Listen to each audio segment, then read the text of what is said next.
it's a waste of time, because unless I write things down today, I soon forget them. But I've only had one journey into Alcoholics Anonymous, and we're all here. We're all here tonight. We're all here tonight because we're alcoholics, and I feel as alcoholics, actually, I have no need to tell you about my drinking story. My drinking story is no different to yours, actually. I think my first drink, it taught me how to fly. I was 15 at the time, and by the age of 32, it had taken away the sky. So, my drinking story as such, I shared my drinking story when I first came to Alcoholics Anonymous. And then I say today on a regular basis that the day that Terry put the drink down, the God that I didn't believe in put people in my path. And, I asked for help one Sunday afternoon. I was 32 years of age. My wife had left me and taken 3 children.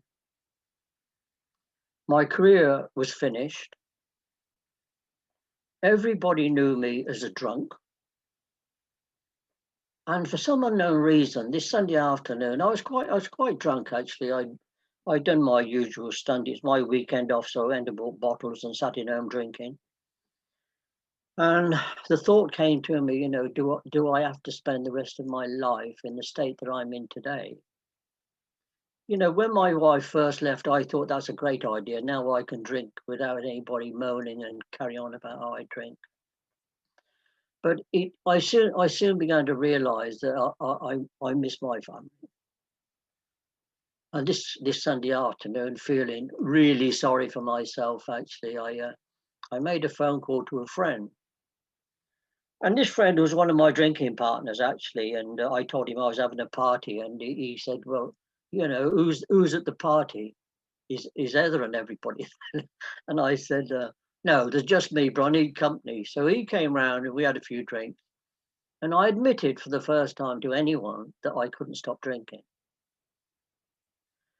And he says, well, we all know what's wrong with Terry. We all know that Terry's an alcoholic, but perhaps this is the time you need to do something about it. And I said, I need help. What do you suggest? He said, I think the first thing we should ring your doctor. Well, this doctor that he rang, he was our general practitioner. He used to come and ride out where I worked. I didn't like this fellow because for 2 or 3 years, I'd been asking him on a regular basis if I could have a blood test because I didn't feel very well in the mornings. And he said, I don't think there's any reason to take blood test, Terry. He said, I think if you laid off the red wine and other substances, you might feel better in the morning. So I used to self-medicate. I used to buy some pills. It was called Filosan. And on the label, it said, Filosan fortifies the over 40s. Well, I was 29 at the time and I wanted some fortifying. So I used to take Filosan. And they also had some stuff with, it had a great deal of iron in it, and it was called Synatogen wine. So I would drink a bottle of that at the time to replace my iron that I thought I was missing and things like that. It used to give me dreadful hangovers. And it didn't cure anything. So anyway, this doctor said, Terry, he said, you're an alcoholic. He said, and the only help that myself or the health service will offer you, he said, is the fact that if you stay indoors, I will get somebody from a fellowship called Alcoholics Anonymous to come and see you. And of course, I ridiculed this. I said, I don't know who these people are, but I can't see. Well, he says, I can assure you, you'll get no help from the health service whatsoever. That's the only chance. He said, either you'll go to Alcoholics Anonymous or you're going to die. And at that, he said, and you're an evil little man, he said, and I don't want to see you anymore. And away he went. He left me drinking whiskey and everything else, But within half hour, a member of this fellowship called Alcoholics Anonymous came to see me and explained to me what alcoholism was all about. And by the time he left, I knew I was an alcoholic. I knew that my life was unmanageable. And furthermore, I knew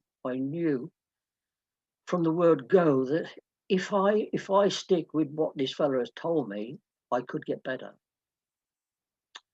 So it was the first time in my life that I'd spoken to a real alcoholic, and I shall always be grateful for that day. It was, I think, the 2nd of September, 1972, and the following day I did a runner. I went to my parents' home because I knew if I stayed on my own, I would drink. So I went to my parents' home. I took this fellow's number who spoke to me the day before, and he said, "That's good. You've got somebody to look after you. I will get somebody from the fellowship to come and see you at your parents' house." So I was 12-step twice in 24 hours. Now, how lucky can anybody be? And this same fellow, he told me what the man had told me the night before. If I don't drink a day at a time, I won't get drunk. He asked me a few pertinent questions. Can I stay away from a drink for one day? And I told him I could. And he told me how to put these things into practice. And he said, and we go to regular meetings. So he explained about the meetings and where the meetings were. And he said, there's a meeting tomorrow. I'll pick you up and take you to your first AA meeting tomorrow. I said, no, you won't. I said, I'm not going to AA meetings where people might see me. I'm famous. And he laughed and he said, Terry, he said, I think the word is infamous. It's not famous. You're infamous. Everybody knows that Terry Stringer is a drunk. So the following day, he took me to my first meeting. And I've been coming ever since. I've never been away.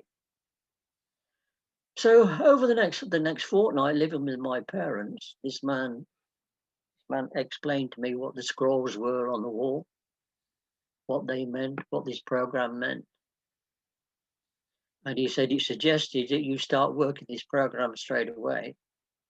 He said, you know, what do you think? I said, well, I said, from what I can read and what I can understand, I've already done the first step. After talking to another alcoholic, I registered straight away that I was an alcoholic. I knew I was an alcoholic, and the fact that my life was unmanageable, well, I only had to look around at my home. My home was a dump. And I said, my life is completely unmanageable. He said, well, that's step one, Terry. And I know today, people do things differently because Alcoholics Anonymous has moved on over a period of time. But today, I still know myself that step one, unless I can really admit to myself that I'm alcoholic and my life is unmanageable, I'm liable to drink again. So it's a conclusion of my own mind, step one. I'm still today powerless over alcohol. I've been enough meetings and I know about alcohol enough to know that there is no cure for my illness. So step one is the starting point. I admitted I was powerless over alcohol. My life was unmanageable. And then I came to AA. And AA has put me back together, which is easy as that. The second meeting, the third meeting I went to, I heard the word sponsorship mentioned, and I asked Bert to explain to me what does this mean, sponsorship. He said it's somebody you can call 24/7 if you're in trouble. And he says, especially if you want to drink.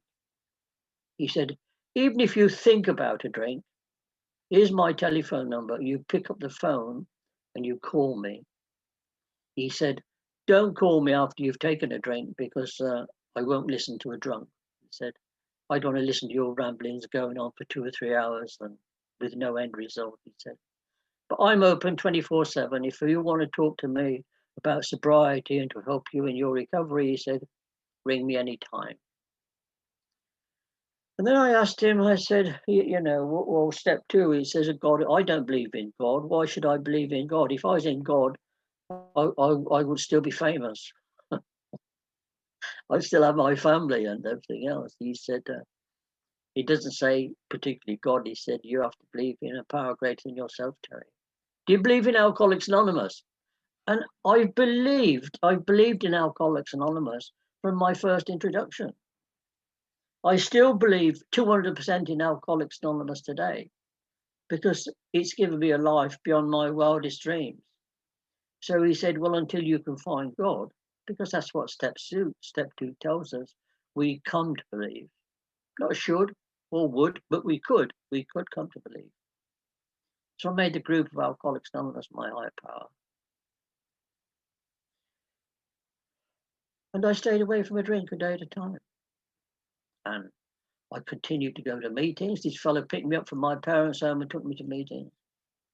A fortnight without a drink, and I'd recovered physically quite quickly, you know.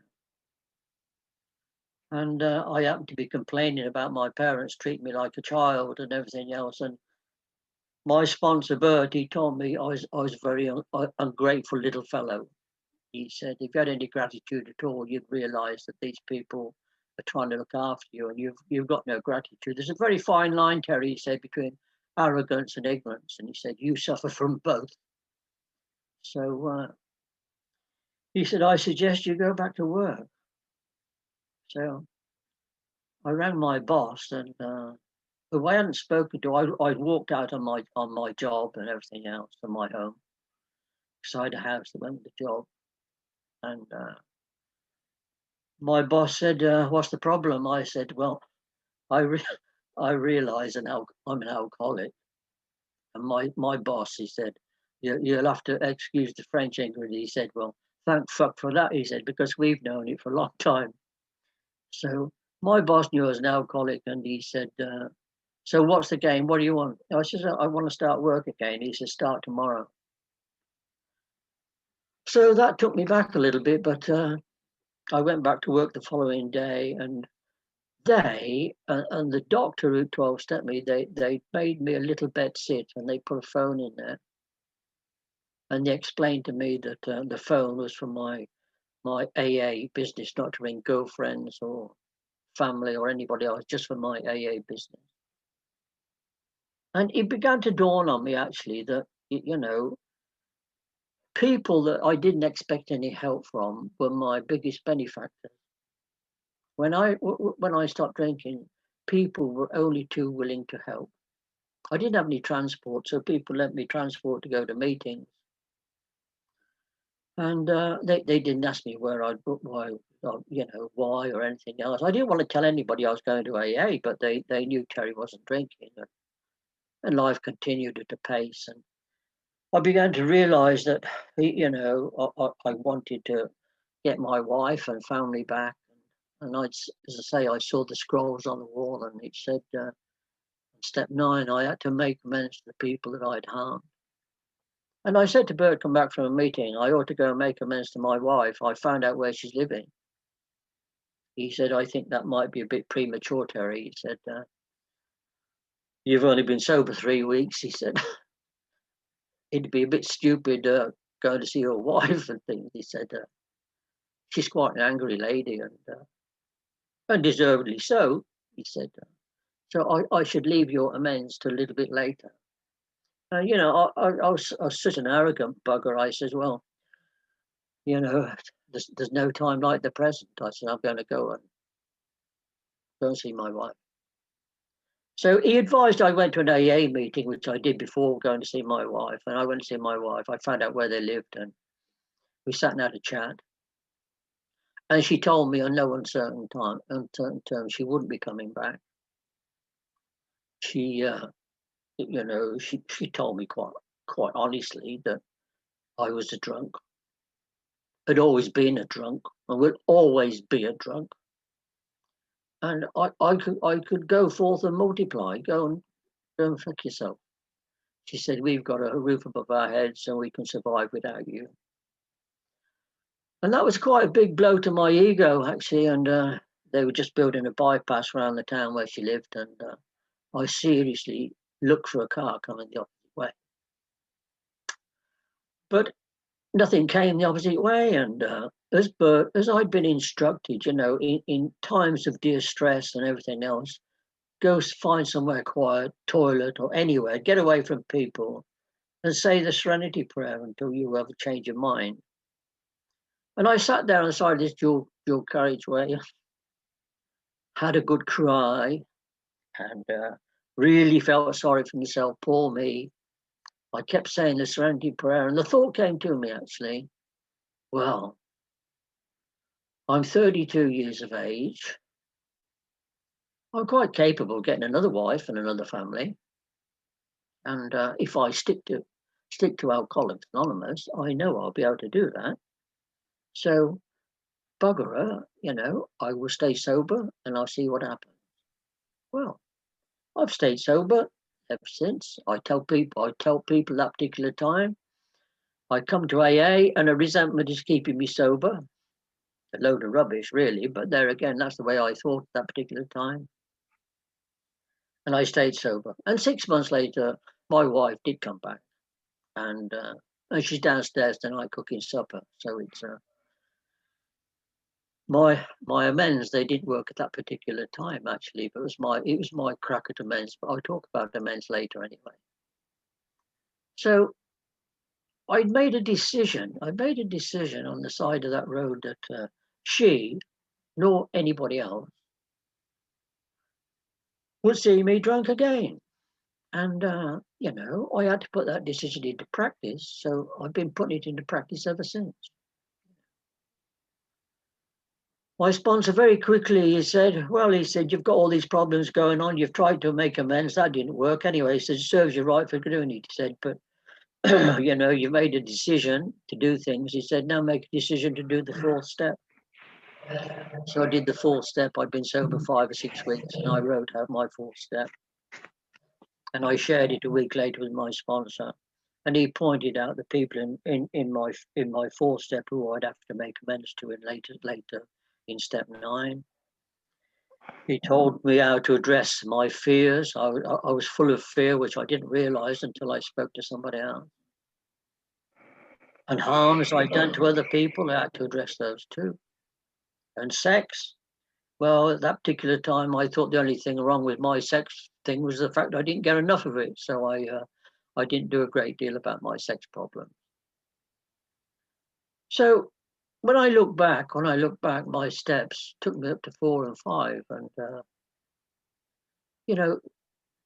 the greatest gift I got from I didn't get no great awakening or anything else, but when I thought about it seriously, I never woke up wanting to drink every day.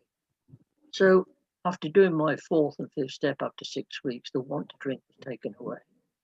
So that was the biggest bonus that I could possibly have hoped for. So I'd arrived, I came to meetings on a regular basis. I was asked to be secretary in a group after 6 months, and I was allowed to share my experience, strength, and hope. And I only ever shared my drinking story, and that went on for quite a few years. The outcome to that was, I know today I became a champion 2-stepper. I accepted the first step in all its entirety. And then I went to AA meetings and I told newcomers to keep coming back. It works.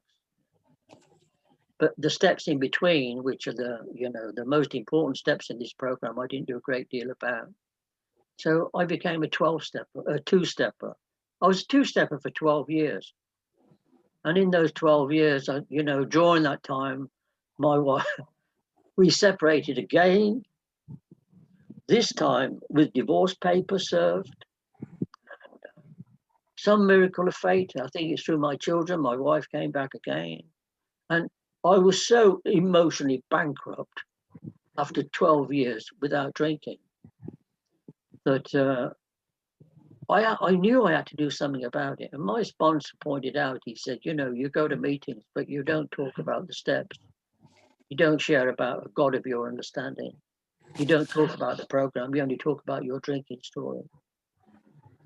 He said, start talking about your recovery and start going to step meetings.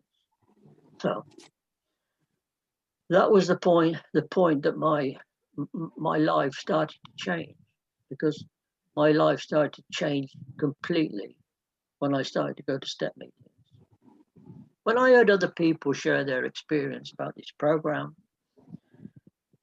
I could try what they suggested and it worked. And, my stupid ideas didn't work anyway. So I started to go to regular step meetings. And I went and shared at a meeting one night, and the chap that was chairman there, he said, Terry has come quite a way to share with you tonight. He said, you're guaranteed a good laugh, he said, but whether you'll get any sobriety out of it is debatable. Well, I was the most resentful little bugger that God put breath into, actually. So I had a big resentment against that man, actually. But it did me a great favour, because I've never shared my drinking story from that day on. Because I know today, nobody's drinking story got me sober. My drinking story won't get anybody else, will not get anybody else sober. All as you can do with me, if I share my drinking story, identify your drinking. And identification is that's what it's all about. I will share my drinking story with a newcomer. If I go into, I'll step him in his home. If he's in a meeting, I go and welcome him, make the most of him, take his telephone number, and contact him the following day. So I've been coming to meetings, as I say, on a regular basis. Now, I only go to step meetings and big book studies. And the reason why is because every time I go to a step meeting or a big book study, I hear pearls of wisdom from somebody else who looks at the program a different way to the way Terry looks at it. And I take on board what they say. And I know the God of my understanding today changes the script in those steps. Every time I read a step, I can find something different in it. Even today, it changes.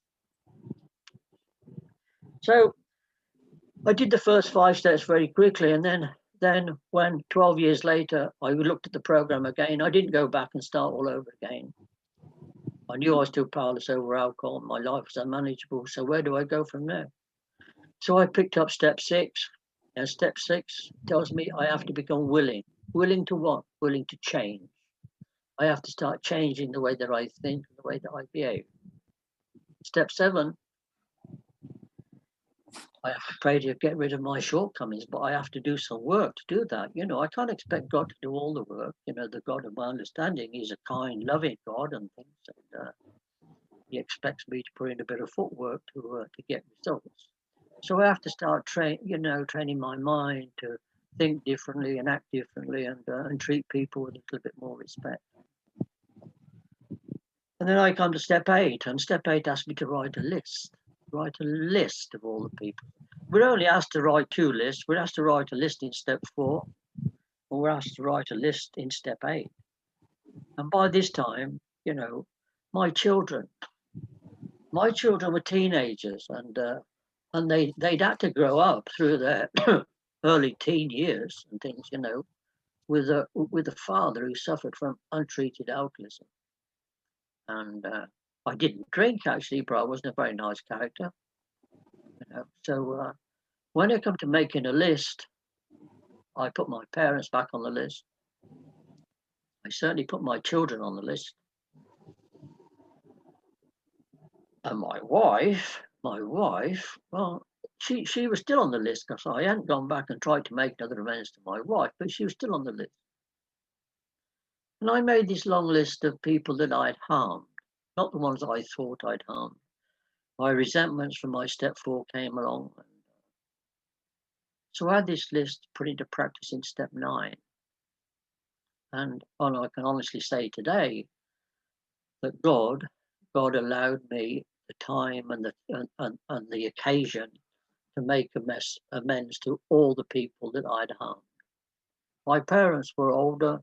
My sorries in the early days had turned then into a different thing. I had to start looking after my parents in their old age, which I was able to do. My children, God presented me occasions where it was only right for me to talk about my alcoholism and to make amends for the parent that I was in those early days.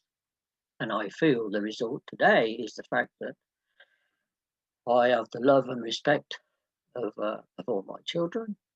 My parents have gone, but we all died with fond memories of each other. So step 9, I feel I've completed. And my wife, who I've never gone back to and apologise for my bad behaviour, this, that, and everything. No, I treat my wife today on every day as I like to be treated myself, and that's with a bit of kindness and consideration, and try to not use bad thoughts or bad words at appropriate times. Which brings us to step 10. I practice step 10 every day of my life. Step 10 tells me I continue to take inventory. When I'm wrong, promptly admit it. Now, I can do that on a daily basis if my head is in a good spiritual condition. So that's what I do every day. I think about how I'm behaving. If I'm behaving, I correct the way that I'm doing things, and it gives me good days and better days. A good day for Terry is a day that I don't pick up a drink, and a better day is if I don't upset somebody else. And the most important step of the lot for me is the 11th step. I practice step 11 on a daily basis, and I've been doing ever since I entered back into the program of recovery. I didn't get there easily, actually.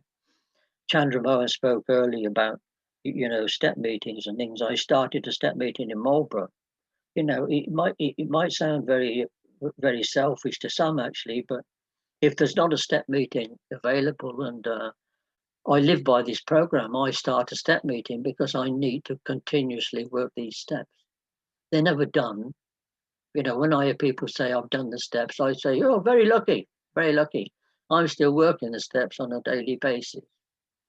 So the fellow came into our meeting, and he shared on step 11, and he told me what he did. He said he gets the big book every day, and he turns to a page where it says the 11th step, he said, and it tells me what to do when I go to bed in the evening.